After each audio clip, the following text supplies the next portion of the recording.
So this is our second lesson on story writing. That is, we are going to discuss the elements of a story.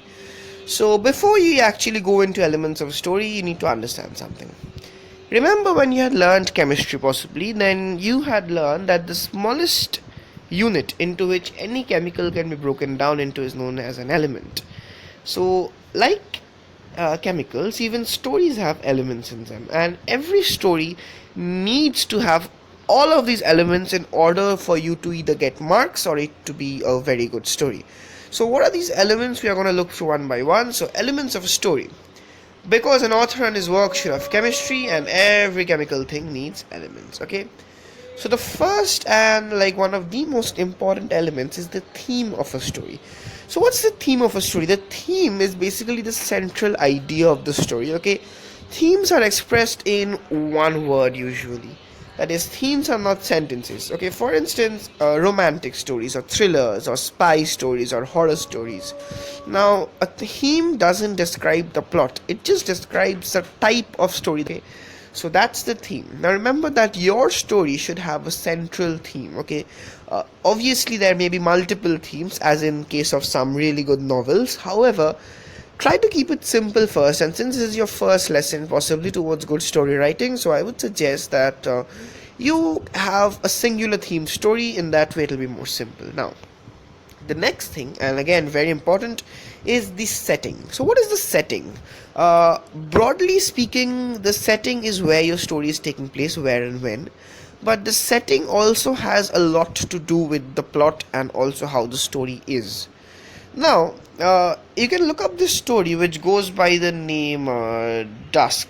Okay, I don't know if you caught that. It's Dusk and K. It's by this author known as Saki. Okay, that's Saki. And anyway, you can always look through that story and you will see that in that full story it's a little bit of a thriller mystery sort of thing, but the full thing goes on at dusk. So the dusk, the environment and the ambience of dusk, it adds to the mystery. You will find that often during ghost stories or thrillers or fight sequences, you have a lot of rain and thunder.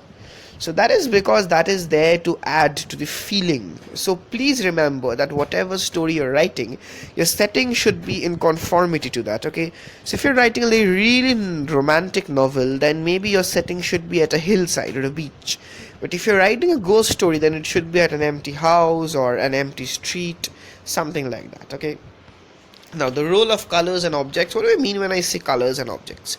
You will see that often in many stories colors are used for imagery. Okay, red is used for love and danger, grey is used for mystery, black is used for sorrow, white is used for peace, blue is used for depth, green is used for envy. So there are like thousands of these things, and you need to learn how color plays an important role in the story. Okay, now this is obviously the probably the thing that your story is dependent on, the plot. Okay, this is the storyline, this is the full thing, and please don't make your plot predictable. I have read stories where you read the first 2 pages and you know who the killer is. So don't do like that. Okay, make your stories a bit twisted, a bit thinkable. Obviously don't make it too complex, but at the same time don't leave it to very very simple, so that everything can be predicted just by looking at the first few pages.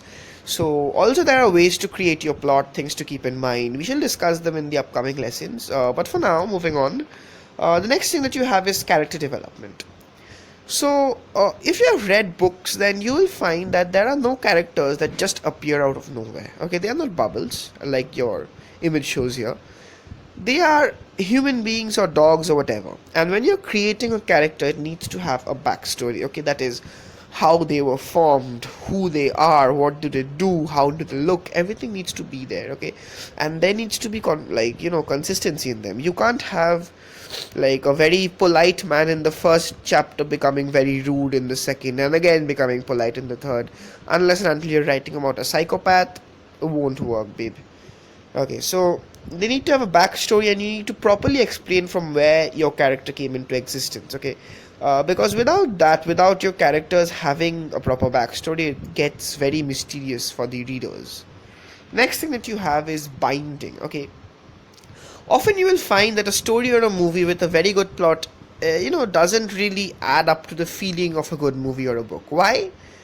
Because of the simple fact that the story isn't bound a lot. It feels like the plots there are just like facts and figures, and they are just falling apart all over the place. So your story shouldn't be like that, okay? It should be like a nicely knit yarn. In fact, there's a little game that they play. It's known as spin a yarn. What happens is a line is spoken by someone, a random line, and then another line is spoken by someone else and someone else, and this goes on till a story is formed, okay? So your stories have to be bound very well. That is, nobody should read the story and feel that you have just written it for the sake of writing. So please keep that in mind.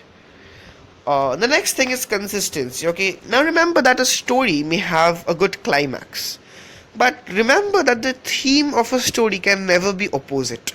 So if you're writing a horror story, then it can't be a funny one.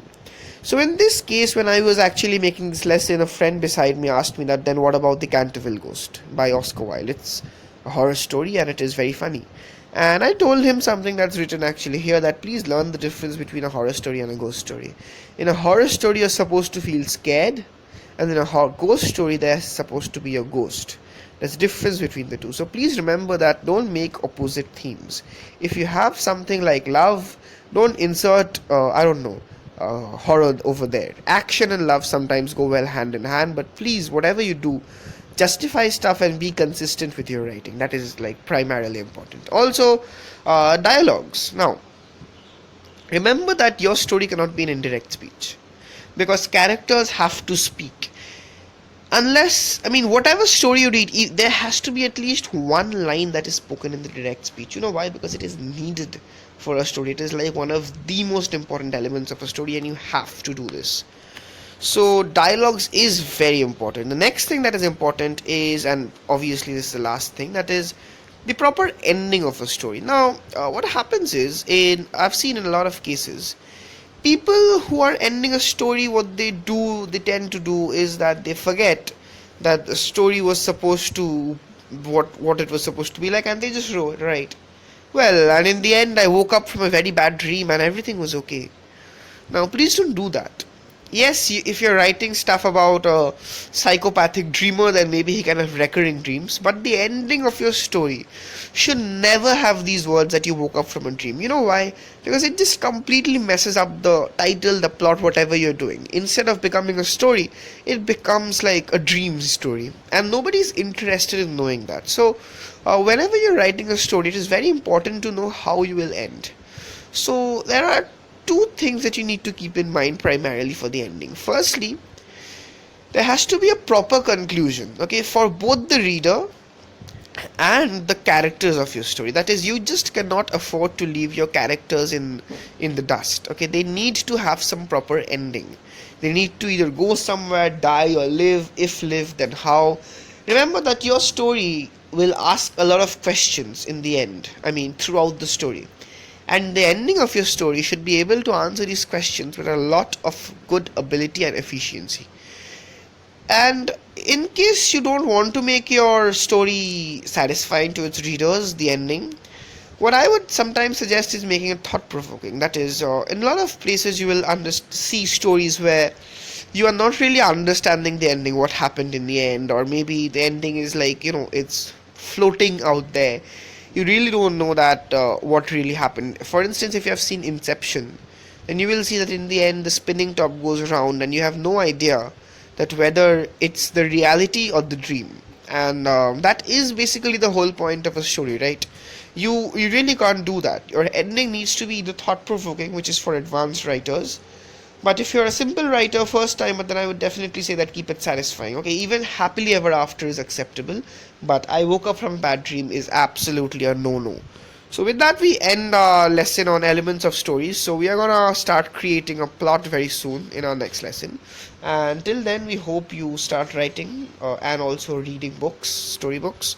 So, and let's hope you enjoyed the lesson. Please post your queries in the comments below and I'll try and answer them as nicely as possible. Thank you.